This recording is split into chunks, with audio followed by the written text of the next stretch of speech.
In the digital age, we've become more connected than ever. This increasingly globalized world has led people to satisfy their craving of interconnectedness through exploring other ways of life. With the movement of curiosity into the mainstream, many wonder if the amalgamation of cultures is a good thing. As we connect culturally, will different ways of life get diluted in the sea of information?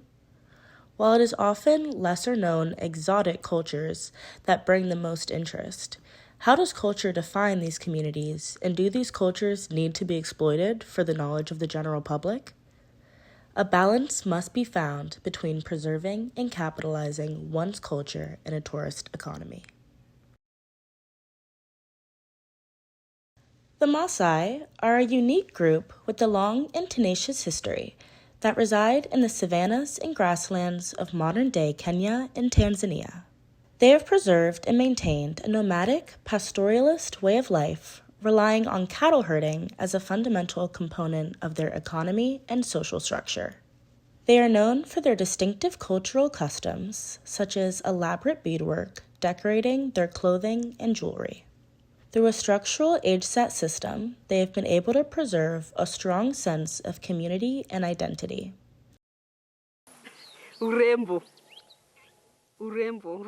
It's for beauty.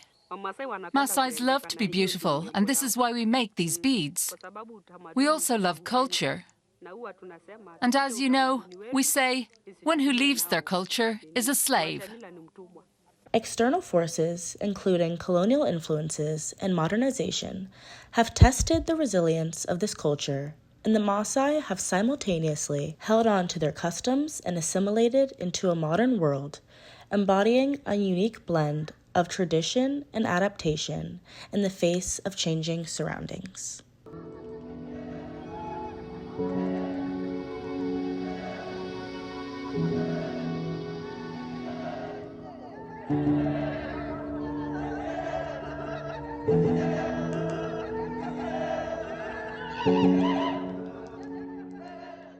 What's happening in Ngorongoro and Loliondo today is not new. It's been a continuation of colonial processes of evicting us, taking our land for business, for money, for tourism. We have taken care of all these lands for so long, and we are still taking care of it, because we know by taking care, it means it provides everything we need. And land to us is not something that can stand alone.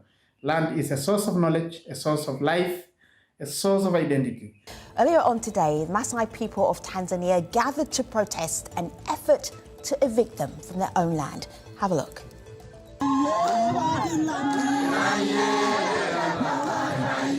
One protester said recently, "We are being treated like refugees without a home."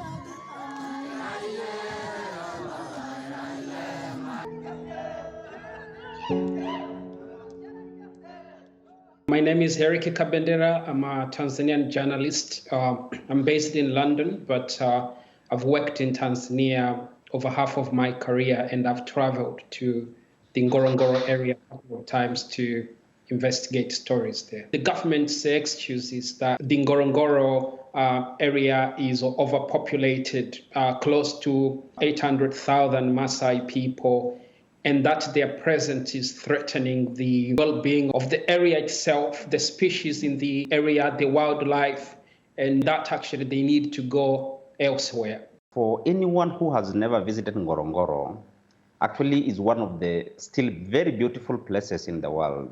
The wildlife, so particularly, there is a very huge number of wildlife. The big five, we're referring to the rhinoceros, the elephant, the lion, and others. Many of them, actually more than any other place in Tanzania, and this is so much attributed to the work of the Maasai, both in the Serengeti then and now in Ngorongoro. I want to put this into perspectives. Actually, since 1980s, the government has been complaining that the number of people and the livestock has reached an irreversible damage to the ecosystem and the wildlife threats. But the fact on the grounds do show the reverse of it. Although the Maasai have demonstrated a tremendous strength preserving their culture, the current landscape is marked by a thin line between cultural preservation and the economic imperative of survival. As the world's attention shifts to diverse cultures, ethnic tourism has become a double-edged sword for the Maasai. As they struggle to lay claim to lands, they also lack the ownership of their name and image. International tourist companies can exploit their culture, taking away the option for the Maasai to limit cultural exchange. This has led to the Maasai commoditizing their own culture by offering tribe tours of their boma or village. Tourists can pay between $20 and $30 to take part in rituals such as jumping contests, fire making, jewelry making, while also having the opportunity to enter their homes and schools. With this flood of foreigners brings with it new concerns, since the traditional way of life for this community risks becoming a commodified show or photo op. With its rapid flow of ideas and the appeal of cultural exploration, globalization fuels the demand for authentic experiences, affecting the Maasai people's delicate balance between cultural purity and the necessity for economic stability. So now I want to take you to go to look how we live inside a house, but the house is too small. So I need dividing small group, family by family, husband and wife. Are you too? Yes. Can I go there? Yeah. Okay.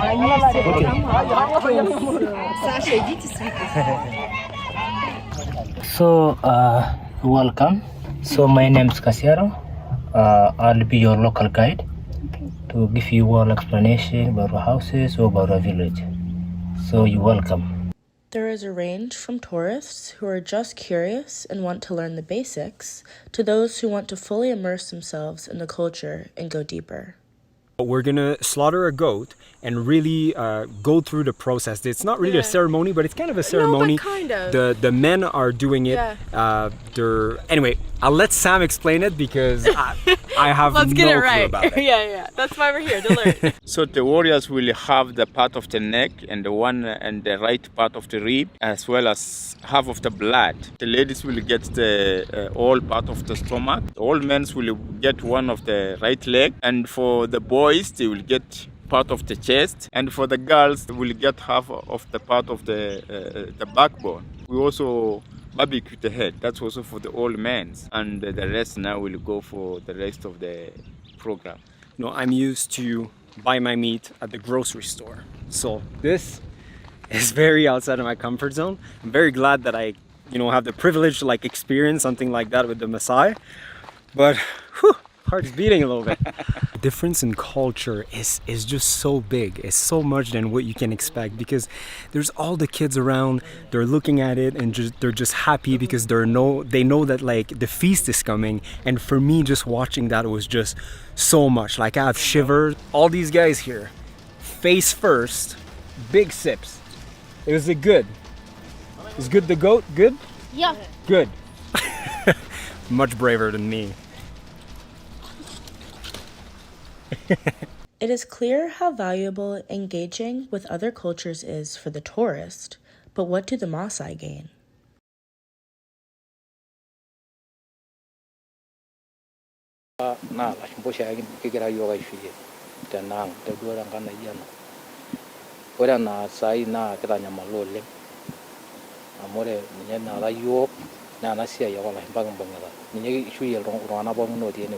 One of the protesters says, we're not against development, but we want to develop with you, so that if you're getting all this money that's coming into our ancestral lands, we want to be able to share in that so that we can develop as a people too. Each solution that government needs to come up with, the Maasai people have to be part of it and they consent to it. The solutions have been quite vague.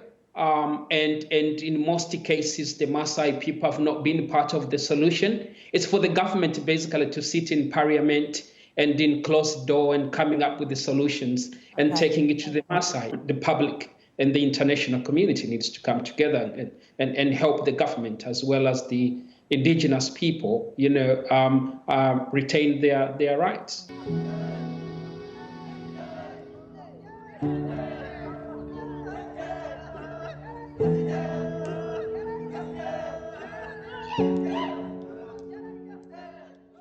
My name is John Oletingoi, and I'm a Maasai.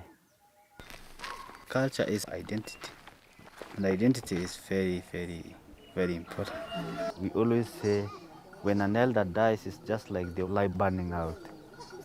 So we want to get that knowledge before this generation goes. We want to participate in our own culture, documenting, protecting it, because we are archiving all this information for the future generation. They want greater recognition for the fact that they are also intellectual property creators. They want the right to control access to and use of their indigenous knowledge systems. There's been exploitation of their resources. So the community feel now it's time for us to control what is ours so that we can determine our future. I will tell all the indigenous peoples across the world to empower the community themselves to determine their destiny.